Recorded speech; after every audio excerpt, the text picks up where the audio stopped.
Snuffle out mills, find them and so forth. And what I want you to look at here later is a map of Maine that shows all the tide mills. Well, not all of them really, but there are, we have found about 200, 210 tide mills along the coast of Maine, from Kittery to Eastport, or to Lubec. Eastport didn't have tide mills. Roosevelt tried to, but it didn't work. That's our job, as I see it. But your job, Mr. President, is to have your people really tell the story of the mills in your area. I think it's a valid thing for a historical society to focus on, because it's an example of early community, it's an example of early industrial heritage that's no more. Let's see what happens here. Here's the coast of Maine. We're where the sorry, that's where another talk with, that's Brooksville. Okay, but the Gulf of Maine is a marvelous body of water. Twice a day, a huge amount of water comes in and goes up. And up. And a fellow by the name of Walter Wells in 1869 wrote a book, The Water Power of Maine. He said, this is the greatest place in America for industry. So this could have been an industrial area. Okay. We all know about the power of water. We knew it in spades in 2011 when there was an unfortunate tsunami over there. It's great to try to control or to manage water, to have access to that power. This is from a 1700s, this picture is the 1700s tide mill down in Huntington, New York. Okay. And as you know, the tide comes, it fills up an area, tide rises, and then the tide goes out. Same picture, same place. It also goes back and forth. Okay.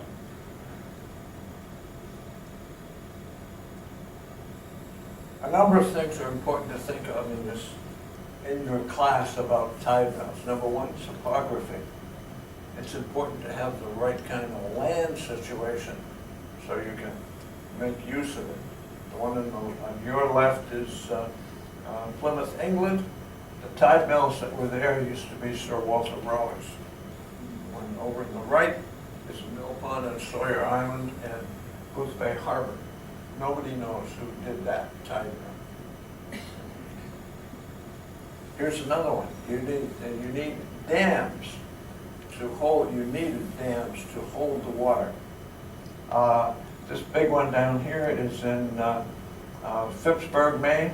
The one in the top right is in Falmouth, just down the street from it. Right? Now dams can be big, they can be long, 700-foot one on top out in Jonesport, or they can be tall, as this one, which is still in very good shape. We went to see that on Saturday. It's interesting that mills of many kinds were sheathed on the inside to try to make them waterproof, or at least to help hold the water. And it's great that that was done, because what happens over time is that stuff deteriorates, is still around, and if you're out in the pucker brush or slogging through the mud looking for this stuff, you find things like this. On the left, this is down in Westport Island. One on the right I saw on Saturday, That's a piece of section of vertical mill sheathing that fell over. That's in Woolwich. Okay, another thing you do, think of it this way. You've got a dam, which is closing off a cove. You want some way to get the water in. Let the tide come up and in comes the water. There are three ways to do this. One was with gates that were like a garden gate. The tide would force that closed and open and so forth.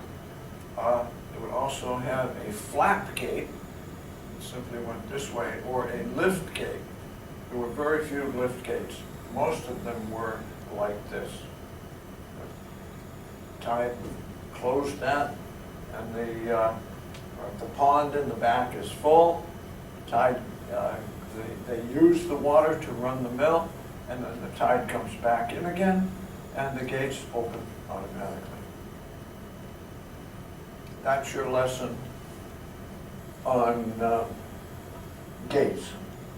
Wheels, generally there were two types of wheels. One was a vertical wheel, sitting this way. The water would go under, it's called undershot, the water would go underneath, and like a bicycle wheel. The other one is a horizontal wheel, where the water is shot at the vanes. This is a picture of one I took in Portugal. A restoration, we're thinking about that. So the wheels could be different sizes. They could be stone, they could be wood, as the one in the center. Here's one of my favorites. This is in Winnegats, Maine. Young John Morse, about 10 years old, in 1925 or so. Look at the size of that turbine wheel. The water would come and shoot against that, and that thing would go around. And once that big wheel is really going, I bet you that John would fly off. One time,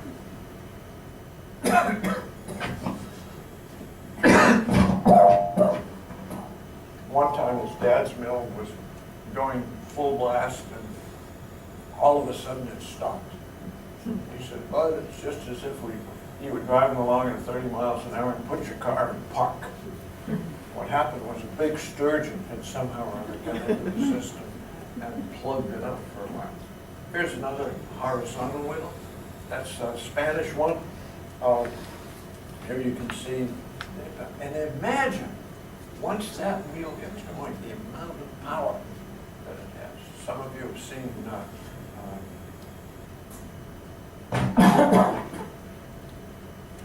pottery wheels. All you're going to do is that. Apologies if my eyes broke. Once the wheel is going, the power goes up the shaft, and then with gears, it makes things happen in the mill. Can somebody get that top screen? That may help you here.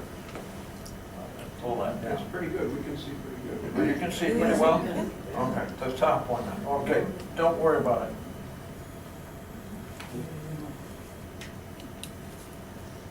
Once you're in the mill, you need gears to change the speed of things and the power of things.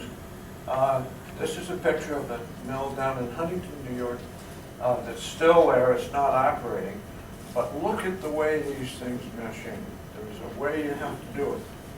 Here's an artist's vision of something down in Vinalhaven, Maine. There were 3 cisterns here. The water came in and shot against those horizontal wheels. They transferred power up to here. That with a bevel gear here, the power was transferred out this way and ran various things. This particular system had a granite polishing operation here. Did a lot of fancy polishing of stuff for the Vinalhaven people. And then there was a grist mill in the center And there was a blacksmith shop, because they were able to make the hammer go up and down like that. Just amazing what you could do with mechanics and equipment. Okay. So once the machinery is going, take a look. Here's this one happens to be vertical, but it shows exactly the way that it would work.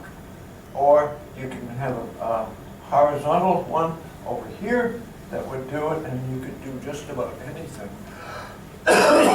up in the middle. Don't gaze at that too long, you'll get dizzy. Another thing, and this would have been done around here.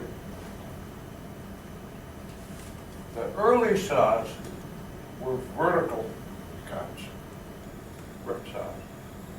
It might have been just one with something turning down here.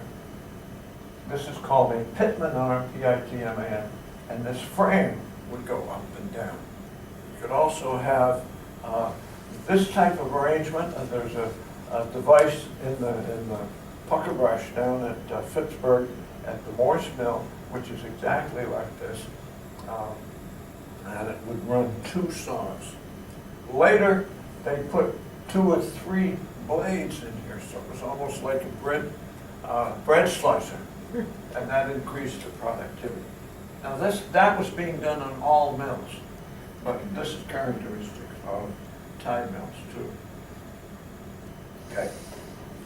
Tide mills as opposed to non-tidal mills. The flowing stream mills, the water always went the same way.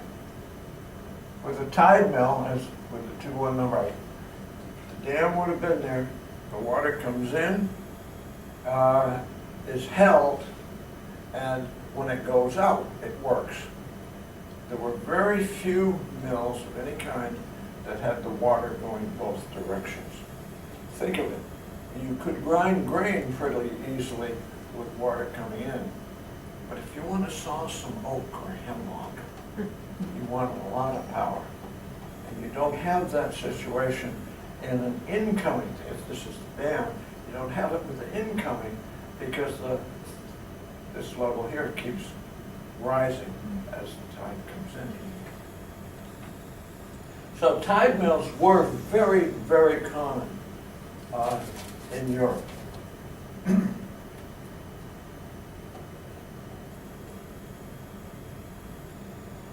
I've got this map over here, but take a look at how strong they were just about everywhere.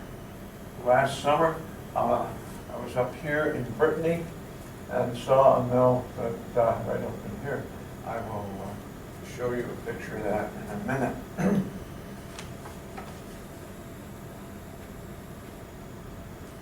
In Europe, most of the, well, most 95, 98% of the mills were built in stone. So there were many of them still around. Over here, they were built in wood.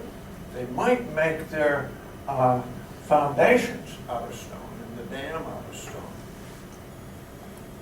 but they were of wood, and many of them sat on posts. So all that there are now are rocks and posts and beams in the mud. So, Mr. President, when you go looking for tide mills, put your boots on.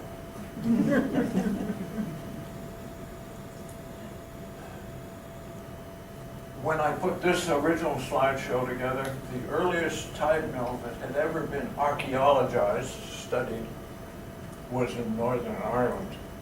619 AD was when the bed logs were built, cut. I don't know how they do it, but 619. That was kind of between the time of St. Patrick and King Alfred. You know? Only a few of you guys remember that. But this was done. However, several years ago, archaeologists were working in Brittany in northern France and dated a tide mill that would had bed logs, that the deepest ones were cut in the year 558. I'm sure there's an earlier one somewhere, so they go back quite a ways. Here's an Anglo-Saxon one in England. You look at the size of those.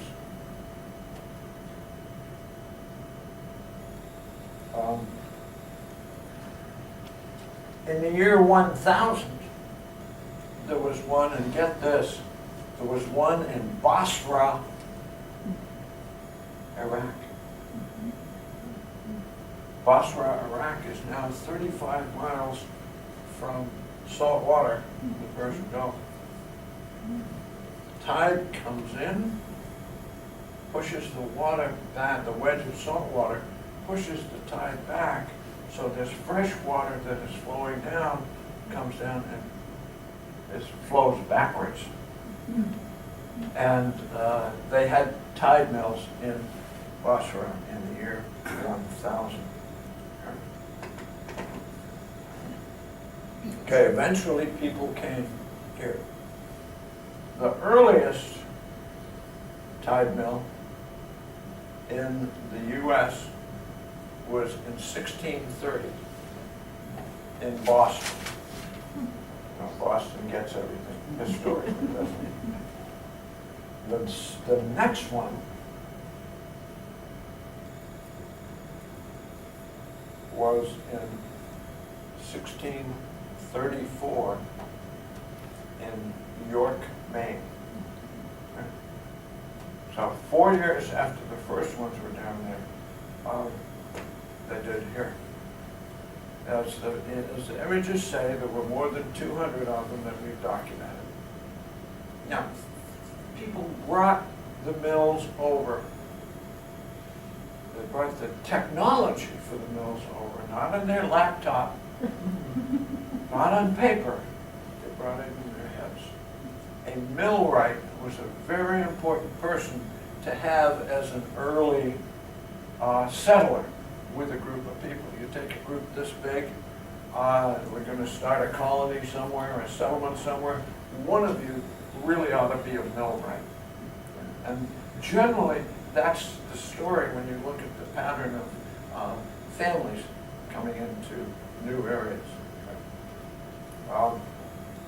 In addition to bringing over the technology, they brought over some characteristics, things such of mill patterns. Like if you wanted to have a mill, you would ask the local municipality for the privilege of having a mill. If you built a dam and you raised the water level up there, put water on somebody's meadow, you owed him. So forth. The occupation of in the early structures of milling, the master journeyman apprentice thing worked very, very definitely. And then you had to promise not to cheat the people whose stuff you ground. That was important, of course. Okay. And there are lots and lots of places for tide mills. Look at that map a little later. You will see that. This is mills in the Bath, Brunswick area. My spot map shows over 50 tide mills between Portland and Wiscasset. And of course, the topography is perfect for that. Now, I haven't gotten down in detail to Scarborough yet. And here's an image by map of the first tide mill in Maine. The next time you go down the turnpike, go through the last toll booth, you cross over the York River. You look out to the right, just around the corner, is where that mill was, the first one. Here are three: Georgetown, Kennebunkport, and Rouseck. Right? Just characteristic. I'm trying to throw a lot of tide mill pictures at you so you'll get a sense of what they look like. The back cove had a fine tide mill. This is the way it was in 1690. That's the way it was yesterday. Here's, this doesn't come through very clearly, here's where the pond was. This is what's left of the Deering Oaks Pond. If you know that area, you know the tennis courts and the softball. The dam was here, and the mill was actually right here between Marginal Way and where the cloverleaf stuff happens. So the next time you drive up Forest Avenue, make sure the tide's not too high, because you'll be driving across the tide. And it looked like this. Okay? In 1842, somebody did that particular sketch. This one's a great picture because it lays the original shape of was called Falmouth, the original shape of Portland over the land as it is now. And if you look closely, you'll see that all of this is filled land. Okay? And the filling started sort of here as they moved Portland this way. Look at that softball. Okay? The tennis courts. Here's where the mill was, right there. Kennebunkport, 1749. Wonderful mill. It was operated by the Perkins family until about 1938, 39. In 1940, it was sold and turned into a restaurant, a tea house. Some of you may have been there. Anybody been there? Good for you. In 1994, it was burned by arson. A local conservation society bought the property, didn't quite know what to do with it. Somebody said, gee, I remember the old tide mill. Somebody else said, oh, I do too. So they, as a board, they started to talk about, wouldn't it be nice if we rebuilt it? And somebody out in California wrote him a letter, said, gee, I like the idea of what you do. I'd like to help you. They just kind of wrote back, said, thanks very much. Let us know. They got a check for over $1 million. Wouldn't that be a nice kind of letter? Yeah. Anyway, Take it. So they tried to make this happen, and it went all over. The neighbors didn't want it, so it went all the way to the Supreme Court, and it got turned down on a minor detail of the zoning issue. Okay, just showing you tide mills of Maine.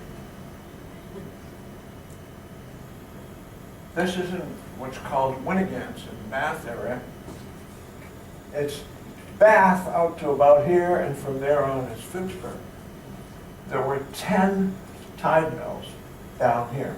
There were 8 tide mills on this dam, all cut in wood, and there were 2 more out here. They used to say, why is Winnegans like a penny? 10 mills. I don't know if modern kids would understand that. This is one that I went to on Saturday in Arosa. There's nothing left there now, except a house. The barn's been replaced. Look at that pile of lumber. John Morse, his father, was sitting on that big turtle. It's also a Sawyer. He's 7th generation Sawyer. He told me there's about 30,000 board feet of lumber in that pile. And I bet that wasn't a whole summer's worth of cutting either. Because they had 2 saws, they were busy, the timber came down, the Kennebec River, just amazing. Here's all that's left today. Okay? That and stuff like this. My favorite mill is this one. in Deer Isle, a one-man mill. He built his dam, had that, and he ground grain. And here's how it worked. The water came through here, turned the wheel that was down here, and shot out, turned that shaft. There was a big belt that went around that big wheel, and then came in here and spun the mill stone. That stopped working in 1879, and the local people in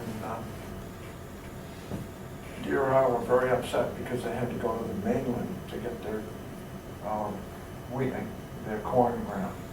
Here's the one in Boston, 1640. That date's wrong. It was really 1630. Okay.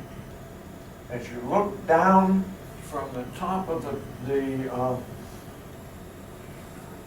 State House in Boston, you look down Beacon Street. This was not here until a tide mill scheme was developed.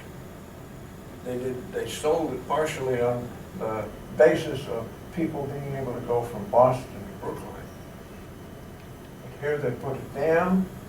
This, the Charles River to your right, this would fill up. They said they were going to have 82 tide mills here. This was in 1817. Tide mills were the industry, or were the power. They were going to have two basins. They were going to fill one. They were going to fill both. Empty this one when the tide went out. And then when that one was empty, they would empty this one as this one was filling. So it was conceived of as a perpetual tidal power situation. The tide there wasn't enough water. A lot of silt began to happen, and they eventually changed it and filled all of this in. And that is now where the alphabet streets are in Boston. You know, Arlington, Berkeley, Clarendon, Davenport. You may know the others. Okay. Right. This is my favorite visual. This is in Harpswell. Look at the size of that. And there were many tide mills elsewhere. I'm getting to the end of this. So tide mill 101 is pretty much the same wherever you go. This shows what is up in the Castine Blue Hill area. And I think with that, I'm going to turn that off. Yeah, okay. I think we're done with the pictures, sir. I'd like to throw you a challenge right now.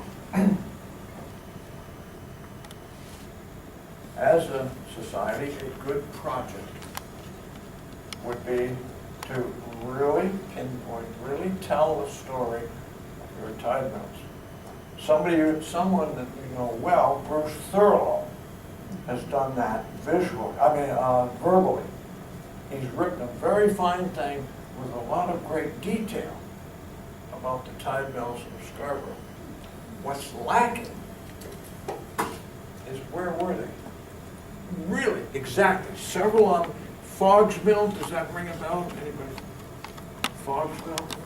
Well, it's on one of your charts that used to be right by the door over at your historical society. Name the other ones that you may ring bells. There were tide mills on the Nonsuch River, the Libby Mill, the Dunstan Mill. There's one in Mill Creek in 1795, etc., etc. I think there were 6 or 8. And I would love it if you folks could help me fill in this map, which does not show any in Scarborough, because I didn't dare to put my little red spots in until I knew exactly where they were. Have fun with tide mills. They really are fun to study. like any early industry, there were people involved. People had stories with heart and soul and pocketbook dreams and so forth, and your grandfather fell into the mill stuff and got chewed up by the gears, et cetera, et cetera, et cetera.